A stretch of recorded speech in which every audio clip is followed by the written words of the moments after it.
একজন লেখককে আমরা কখন কালজয়ী বলতে পারি? আমার মনে হয় এই প্রশ্নটার উত্তর দুটো বিষয়ের উপর নির্ভর করে, বা দুইভাবে এই প্রশ্নটার উত্তর দেওয়া যায়।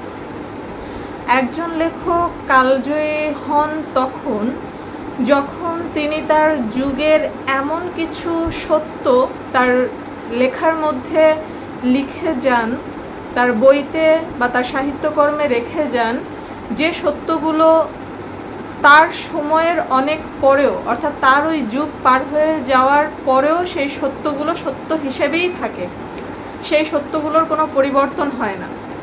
অর্থাৎ তিনি তার যে যুগ, তার যে কাল, সেই যুগ এবং সেই কালকে তিনি তার লেখার মাধ্যমে জয় করে ফেলতে পেরেছেন, যার কারণে তাকে কালজয়ী লেখক বলা যায়।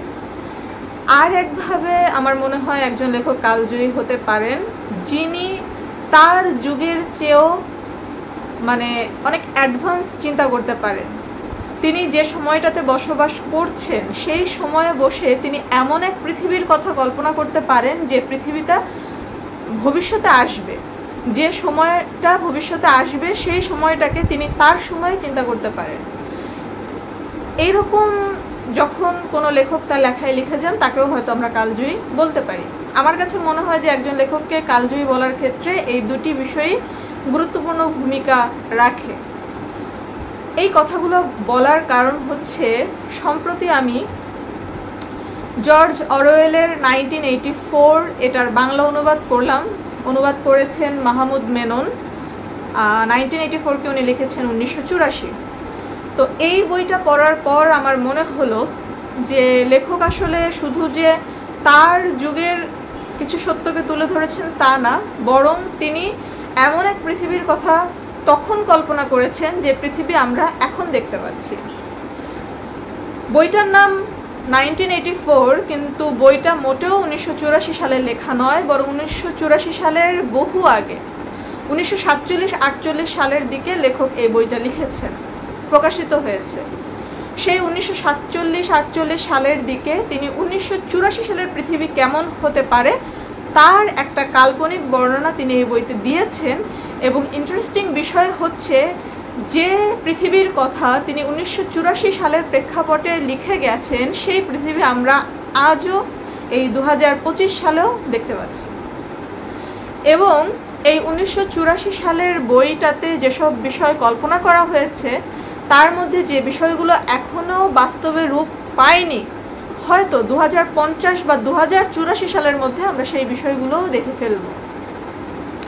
তো একজন লেখক যিনি একটা উপন্যাস লিখছেন 1947 বা 1948 সালের প্রেক্ষাপটে বা সময়টাতে, সেই লেখক যখন 100 বছর পরে কি হতে পারে এই জিনিসটাকে তিনি প্রেডিক্ট করতে পারছেন বা তিনি দিব্য দৃষ্টিতে দেখতে পারছেন, এবং তিনি যা যা দেখেছেন, তিনি যা যা বললেন আমরা আজ তাই দেখতে পাচ্ছি, সেই লেখককে নিশ্চয়ই আমরা কালজয়ী বলতে পারি। জর্জ অরওয়েল, যেটি ছিল তার ছদ্মনাম, তার আসল নাম হচ্ছে এরিক আর্থার ব্লেয়ার। তিনি জর্জ অরওয়েল ছদ্মনামে লেখালেখি করেন। তার আরও কিছু বিখ্যাত বই আছে। প্রথমেই যে বইটার নাম আসবে সেটা হচ্ছে অ্যানিম্যাল ফার্ম, এবং এছাড়াও শুটিং অ্যান এলিফ্যান্ট বলেন বা এরকম আরও অনেক গুরুত্বপূর্ণ লেখা তার আছে, যেগুলোর মাধ্যমে তিনি আমাদের এই মানব সমাজের যেসব ভণ্ডামি আছে সেই ভণ্ডামিগুলোকে তিনি তুলে ধরার চেষ্টা করেছেন। তো 1984 আমি যেটা বললাম যে একটা কাল্পনিক পৃথিবীর কথা তিনি লিখে গেছেন তার সময়ে, এবং সেই কাল্পনিক পৃথিবীর অনেক কিছুই 1984 পার করেও এই বর্তমান 2025 সালেও আমরা অনেক কিছু দেখতে পাচ্ছি।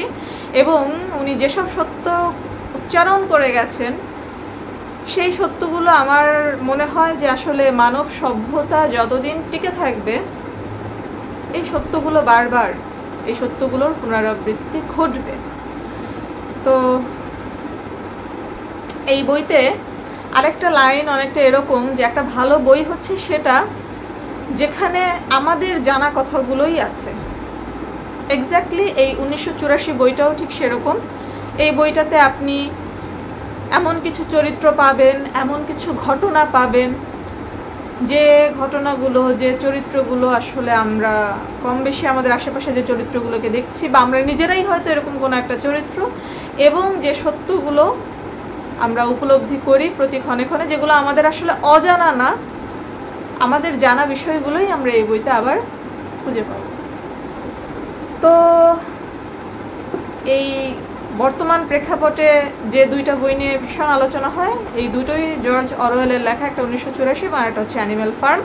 তো এই 1984 পড়ার আগে অ্যানিম্যাল ফার্মটা আমি ভেবেছি যে পড়বো না, কারণ মোটামুটি প্লটটা জানা আছে, এই জন্য অতটা পড়ার আগ্রহ দেখাইনি। কিন্তু এখন এই 1984 পড়ার পর মনে হচ্ছে যে না, অ্যানিম্যাল ফার্মটাও আমার একবার পড়ে দেখা উচিত। 1984 আমি আপনাদেরকে পড়ার জন্য সাজেস্ট করব। এটার অনুবাদ মাহমুদ মেনন অনুবাদ করেছেন, অনুবাদও সাবলীল ছিল, বিরক্ত লাগেনি, ভালো লেগেছে। বইটা কেমন লাগলো এটা যদি বলতে চাই, তাহলে বললাম যে এখানে আপনি আসলে সত্য আবিষ্কার করবেন। নতুন কিছু জানার চেয়ে বড় কথা হচ্ছে আপনি সত্য আবিষ্কার করবেন। তো এই সত্য আবিষ্কার করার বিষয়টা আপনার কেমন লাগবে সেটা সম্পূর্ণ পাঠক ভেদে ভ্যারি করবে। আমার ভালো লেগেছে। আর ফিনিশিংটা আসলে আমি বুঝতে পারিনি, নাকি আমি আরেকটু অন্যরকম ফিনিশিং এক্সপেক্ট করছিলাম এটা বলতে পারবো না। তবে ফিনিশিংটা মানে আমার কাছে পার্সোনালি মোটামুটি, কিন্তু ভেতরের যে শুরু থেকে ফিনিশিং আগ পর্যন্ত যে জার্নিটা, এটা ভালো লেগেছে। এবং উপরি পাওনা হিসেবে এখানে আপনার জর্জ অরওয়েল সম্পর্কে, ওনার ছোট্ট একটা জীবনী টাইপের বলা যায়, ওনার সম্পর্কে কিছু প্রয়োজনীয় তথ্য ধারাবাহিকভাবে দেয়া আছে এই বইয়ের পেছনে। এবং একই সাথে এই 1984 বইটা রচনার সময়কাল এবং রচনার পরের প্রতিক্রিয়া, এবং এরপর এটা থেকে ইন্সপায়ার হয়ে আর কি টেলিভিশন শো বলেন, সিনেমা বলেন, কি নির্মিত হয়েছে, মানে 1984 সংক্রান্ত আরও কিছু প্রয়োজনীয় তথ্য এখানে দেওয়া আছে। তো সব কিছু মিলিয়ে বইটা আমার ভালো লেগেছে। আর বর্তমান বৈশ্বিক প্রেক্ষাপটে আমি বলবো বইটা পড়া উচিত, পড়লে অনেক কিছু উপলব্ধি করার সুযোগ আছে। তো বইটা আপনারা পড়বেন। আর এরপর আমি অ্যানিম্যাল ফার্ম করার চিন্তাভাবনা করছি। আপনারা যারা অ্যানিম্যাল ফার্ম পড়েছেন তারা সম্ভব হলে একটু জানিয়ে যাবেন যে অ্যানিম্যাল ফার্মটা আপনাদের কেমন লেগেছে। আর 1984 যারা পড়েছেন তারাও একটু শেয়ার করতে পারেন যে এই বইটা আপনাদের কেমন লেগেছে। তো 1984 এটা ঐতিহ্য থেকে প্রকাশিত হয়েছে, ঐতিহ্য প্রকাশনী থেকে। প্রচ্ছদটা ভালো লেগেছে, বাধাই বা সব কিছুই সুন্দর। আর এটার মলাট মূল্য হচ্ছে 680 টাকা। তবে বইটা আমি উপহার পেয়েছি আমার জন্মদিনে, যিনি উপহার দিয়েছেন তাকে অনেক ধন্যবাদ। বইটা আমার ভালো লেগেছে, আপনাদেরকে পড়ার জন্য সাজেস্ট করছি। আশা করি বইটা আপনাদেরও ভালো লাগবে এবং নিজের উপলব্ধি করা অনেক সত্যকে আপনারা এই বইয়ের মধ্যে দিয়ে আবারও আবিষ্কার করবেন। ধন্যবাদ সবাইকে।